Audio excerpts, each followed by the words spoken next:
Good morning, જય શ્રી કૃષ્ણ। રોજની જેમ આપણી એન્ટ્રી બપોરે રસોડામાં થઈ ગઈ હોય ને આજે મેં બનાવ્યું હતું મારા માટે સ્પેશિયલ કેળાની સબ્જી। જો અહીંયા કોબીની સબ્જી બને છે, અહીંયા જો વ્હાઈટ કઢી અને રાઈસ બનાવ્યા હતા। આજે રસોઈનું કામ ફિનિશ કરીને રસોડું સાફ કરવા માટે લાગી।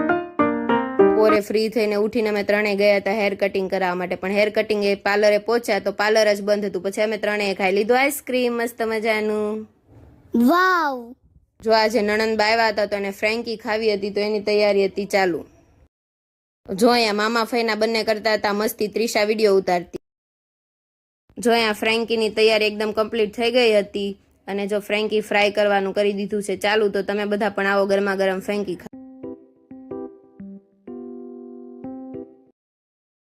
ખાલી ફ્રેન્કીથી તો ચાલે જ ને, એટલે રોટલા પણ બનતા હતા। તો ચાલો બધા ફ્રેન્કી ખાવા। જય દ્વારકાધીશ, રાધે રાધે।